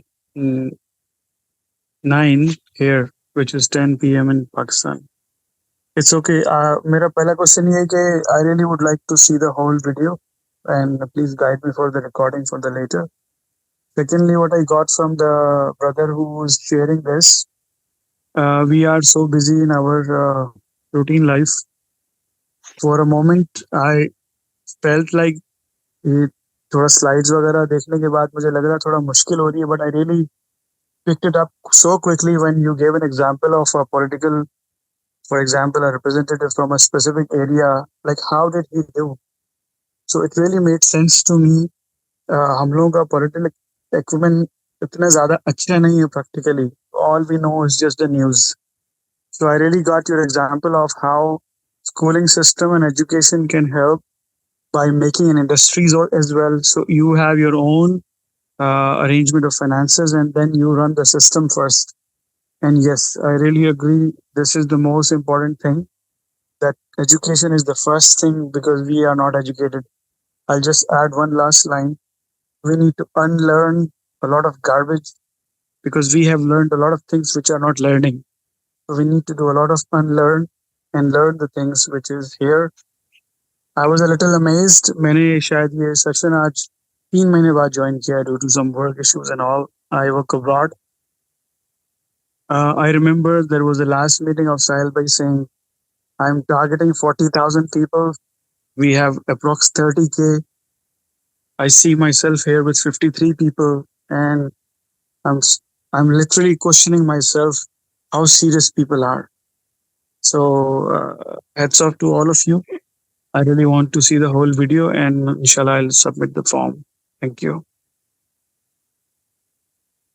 moving to the next question, आप लोग प्लीज अपने नाम लिख दिया रीनेम कर दिया कीजिए ताकि पुकारने में आसानी रहे। गैलेक्सी A50 के नाम से जिनका हाथ खड़ा है वो प्लीज सवाल कीजिए।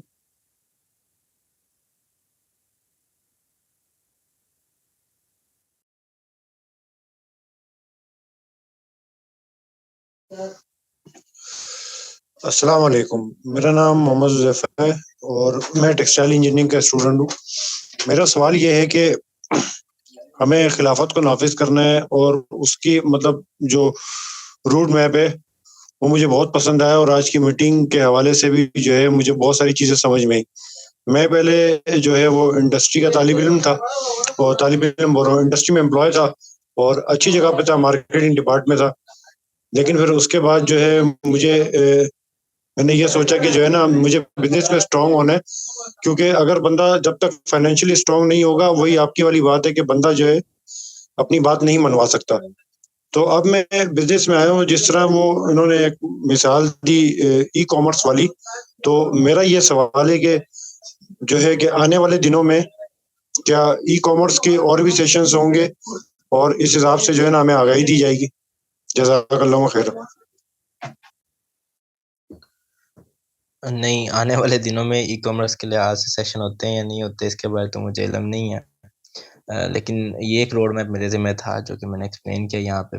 होना तो ये चाहिए क्योंकि हमारे पास प्रोफेशनल्स बहुत ज़्यादा हैं, उनमें ई कॉमर्स स्पेशलिस्ट भी होंगे, उनमें बिजनेस स्पेशलिस्ट भी होंगे, उनमें मार्केटिंग स्पेशलिस्ट भी होंगे, मैन्युफैक्चरिंग के लिहाज से भी कुछ ना कुछ लोग मिल जाएंगे हमें। उनको मिला के हम लोग कुछ जो है वो सेटअप बना लें। हमारे पास लोग तो मौजूद बहुत ज़्यादा हैं, एक नेटवर्क तो बहुत बड़ा साहिल भाई ने खड़ा कर दिया, लेकिन अब इसको यूटिलाइज किस तरह करना है ये सवाल है। एक बार फिर याद दहानी करवाती चलूं कि फीडबैक फॉर्म शेयर कर दिया गया है, प्लीज उसमें जरूर अपनी तजावीज दे दीजिएगा। एलिवेशन ऑफ इस्लाम के नाम से जो हैं, आप अपना सवाल कीजिए। अस्सलाम वालेकुम, आवाज आ रही? वालेकुम अस्सलाम जी। अच्छा, मेरा सवाल ये था कि अभी साथ ने बात की थी कि अगर आप फर्ज करें फाइनेंशियली हम स्ट्रांग हो जाते हैं और उसके बाद हम ऊपर वाली स्टेट पे जो कह रहे थे पार्लियामेंट या कैबिनेट में जाके आप बैठेंगे, तो हमारा आइडिया तो ये नहीं है कि हम इस सिस्टम के अंदर फर्ज करें हम फाइनेंशियली स्ट्रांग हो भी जाते हैं तो हम इस सिस्टम को खुद बदल के हम इस्लामिक सिस्टम लेके आएंगे। ये हमारा जो सिस्टम है ये तो ऑलरेडी अमेरिका के अंडर है और दूसरे कंट्रीज के अंडर है, ये तो हमारा अपना सिस्टम है नहीं इस्लामिक।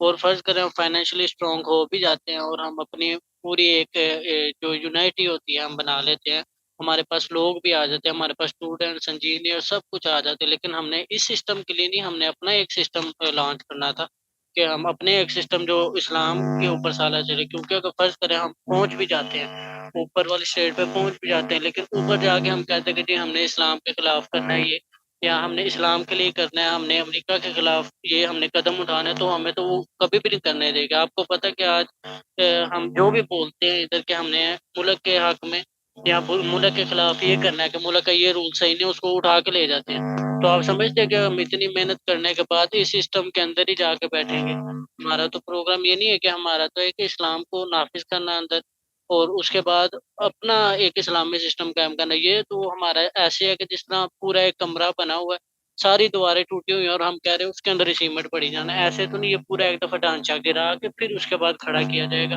वैसे तो ये हमारा कतई कलामी के लिए माजरत, आप सवाल जरा मुख्तसर कर लीजिएगा क्योंकि सजेशंस के लिए फीडबैक फॉर्म मौजूद है।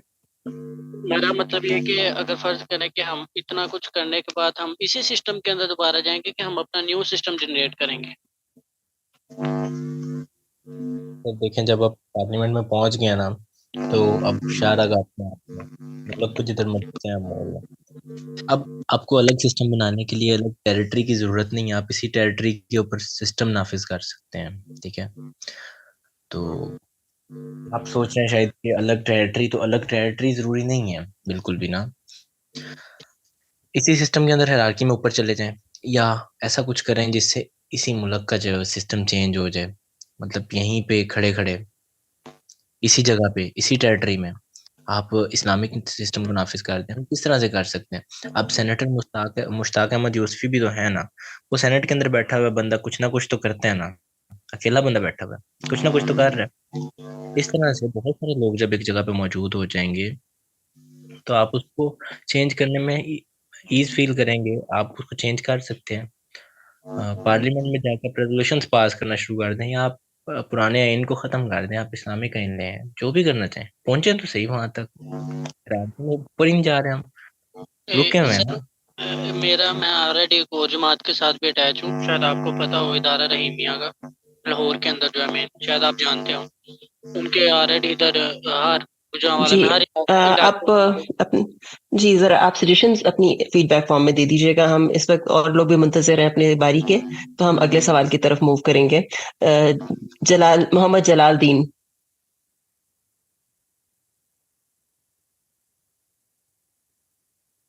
ZK.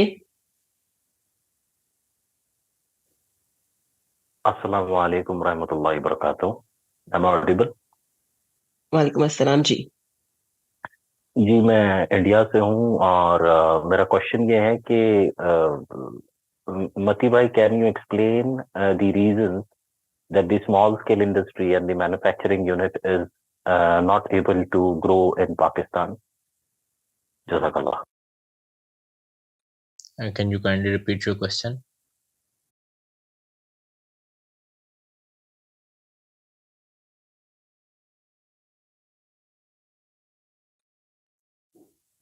हेलो जी, आप अपना सवाल दोहरा दीजिए।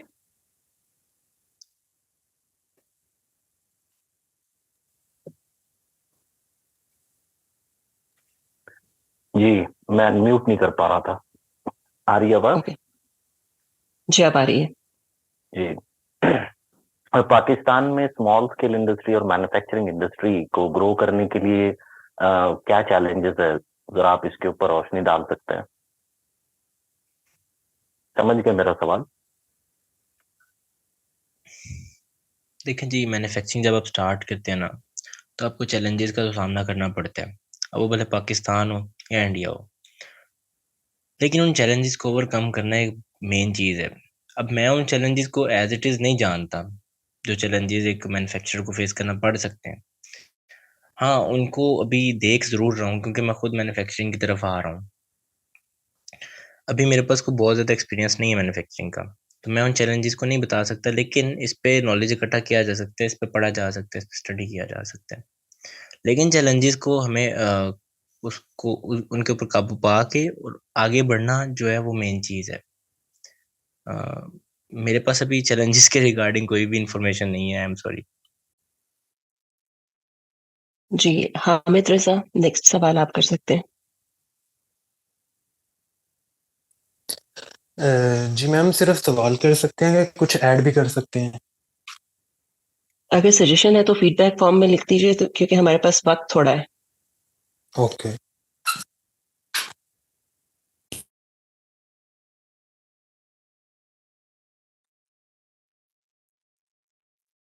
मोहम्मद आमिर सुहेल।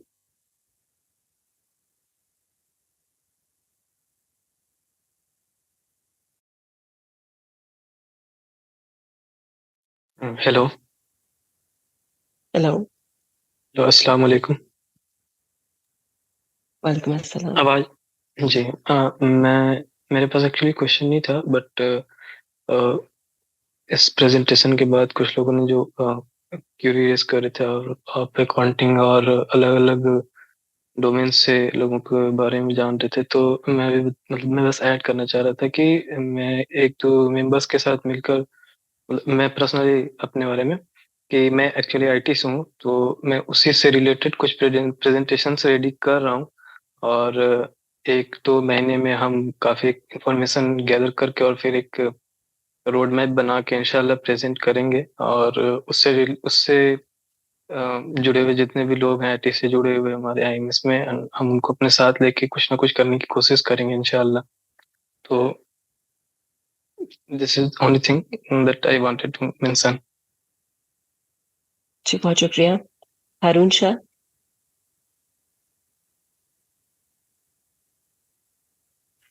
जी अस्सलाम वालेकुम। वालेकुम अस्सलाम। जी मेरा क्वेश्चन था, हमने स्टार्ट किया था, पहले हमारा ग्रुप चेंज हो गया है। मैं इंडिया से हूँ। जो ग्रुप्स हमने चेंज किए थे, अब मैं ग्रुप G9 से हूँ। हमने सीरा का प्रोग्राम स्टार्ट किया था, हमने फर्स्ट चैप्टर किया था उसका, तो लेकिन उसके बाद मैं वेट करता रहा कि अब नेक्स्ट हम करेंगे, लेकिन उसकी कोई इंस्ट्रक्शन नहीं आई। तो उसके बारे में अगर आप बता देते कि कब से अब इसका नेक्स्ट हमने करना होगा। ठीक है, उसके बारे में आप ग्रुप कैप्टन से बात कर लीजिए। इस वक्त प्रेजेंटेशन के हवाले से जो सवाल है हम वो ले रहे हैं, क्योंकि हमें थोड़ी देर में इसको वाइंड अप करना है। ओके।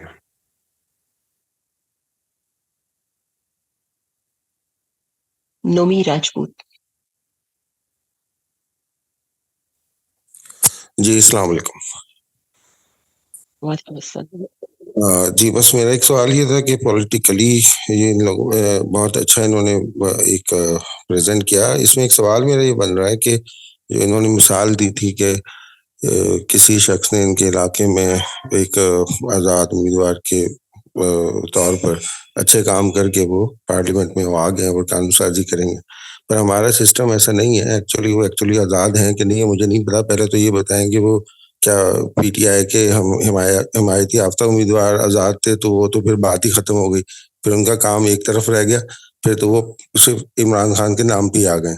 तो हमारा एक्चुअली निज़ाम ही ऐसा है कि आप कुछ भी कर लें, अच्छा करें बुरा करें, आप इस तरह आइडेंटिफिकेशन हासिल नहीं कर सकते जब तक आपको किसी पार्टी की हिमायत हासिल ना हो या उसका पार्ट ना हो। और कानून साजियां हमारे यहाँ इस तरह आज़ाद उम्मीदवार अंदर जाके नहीं करते। They have to be a part of a political party. तो वो पार्टी का अब कोई पार्टियों का आप लें नजरिए कि उनके क्या है, तो किसी का भी ऐसा कोई काम नहीं है कि वो आगे चल के हमारे आईएमएस के ऑब्जेक्टिव्स के साथ मैच करेगा। तो इसके बारे में मुझे तो नहीं समझ आ रहा कि वो चीज क्लियर कर दें पहले तो। वो जो बंदा था ना, ये इलेक्शन अभी का नहीं था, ये 2018 के इलेक्शन में हुआ था सब, ठीक है। 2018 के नहीं, जो रिसेंट जो पीटीआई की हुकूमत थी उससे पहले जो नून लीग की हुकूमत थी ना, उसमें अभी मुझे याद नहीं है वो कौन सा इलेक्शन था। बहरहाल तब ऐसा कोई सीन नहीं था मुल्क में जैसा फिल वक्त चल रहा है। उसके बाद उस इलेक्शन के बाद पीटीआई वाला जो सिलसिला ना वो स्टार्ट हुआ था, इमरान खान ने हाइप पकड़ी थी उस तरह से। ये उससे पहले की चीज है।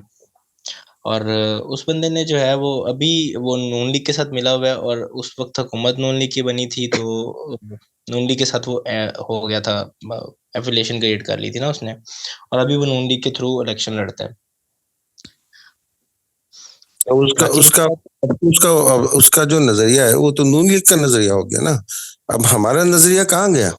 या तो हम आईएमएस के कोई पॉलिटिकल पार्टी बनाए। देखा ना जी, वो तो बाद की बात है कि वो किस साइड पे गया। यहाँ पे आईएमएस के लोग इस तरह करेंगे ना, आईएमएस के लोग अपने इलाके में पॉलिटिकल आइडेंटिफिकेशन गेन करेंगे, उसके बाद जो है आईएमएस के लोगों का नजरिया तो आईएमएस के लोगों का नजरिया है ना। वो तो असेंबली में हमें एक जमात की सूरत में जाना होगा ना। अगर हमें कानून साजी करनी है तो हमें एक जमात की सूरत में जाना होगा। इस तरह आजाद लोग जाके किसी ना किसी जमात का हिस्सा बन जाएंगे तो हमारा तो डाइल्यूट हो जाएगा सारा नजरिया। ये मेरा सवाल। की सूरत में जाना चाहते हैं तो जमात की सूरत में जा सकते हैं, लेकिन मुझे ये बताएं कि आईएमएस को ज्यादा जमात बनने कौन देगा? तो फिर भाई सही कह रहे थे ना कि फिर आपको तोड़ के दोबारा से बनाना है ना। फिर आप इस स्ट्रक्चर के साथ, ये लाइक जमात इस्लामी, वो इसी सिस्टम में घुस के चेंज लाने की कोशिश कर रहे हैं सालों से, फायदा कोई नहीं है। तो फिर हम तो रिलेशन क्रिएट करें, एक चीज जी मैं थोड़ा सा इंटरप्ट करना चाहूंगी बात को, हम जरा अगर नहीं ठीक है। हाँ, इसको मेरा सवाल मकसद ये नहीं था कि मैं आर्ग्यूमेंट्स में मैं कन्वर्ट नहीं करना चाह रहा था। मैं सिर्फ एक बात बता रहा हूँ कि हमारे यहाँ जो आइन है, जो हमारा सिस्टम है, वो सिस्टम किसी पार्टी के बगैर हम आइडेंटिफिकेशन नहीं ले सकते। जो आइडेंटिफिकेशन लेते हैं तो हमारा जो नजरिया है वो डाइल्यूट हो जाता है और वो मिक्स हो जाता है उस पार्टी के साथ। तो हम कोई भी चीज इस तरह नहीं ला दिया इसका, या तो हम कोई आईएमएस पार्टी बन के आए अंदर, वो होगा नहीं। साहिल अदीम साहब का तो ये मेरे ख्याल से पॉइंट भी नहीं है। तो इस तरह से तो हम जा नहीं सकते। तो हमें फिर वही काम करना है। मेरा सिर्फ लास्ट पॉइंट है कि फिर ये पार्टी शार्टी छोड़ के ना, तो हमें वही काम करना नबी सल्लल्लाहु अलैहि वसल्लम ने किया था। कि हमें आहिस्ता आहिस्ता लोगों के अंदर हमने उसके अंदर अपना नजरिया डालना होगा आहिस्ता आहिस्ता, और उनके नजरिए चेंज करने होंगे। जब सबके नजरिए चेंज हो जाएंगे तो अंदर से खुद ब खुद एक इनकलाब बर्पा हो जाएगा। That's it. Feedback form share कर दिया गया है। प्लीज अपनी तजावीज, अपनी आरा वहाँ पे जरूर दे दीजिए। और अगर जलालुद्दीन साहब ऑनलाइन नहीं है या बात अभी नहीं कर पा रहे तो हम सेशन को यहीं पे इख्तिताम पजीर करते हैं। ओके, मतीउर रहमान साहब, आपका बहुत शुक्रिया आज की प्रेजेंटेशन के लिए। प्लीज फीडबैक फॉर्म जरूर फिल कर दीजिएगा, ऑडियंस से रिक्वेस्ट है। इसके साथ ही हम आज के सेशन का इख्तिताम करते हैं। अल्लाह हाफिज।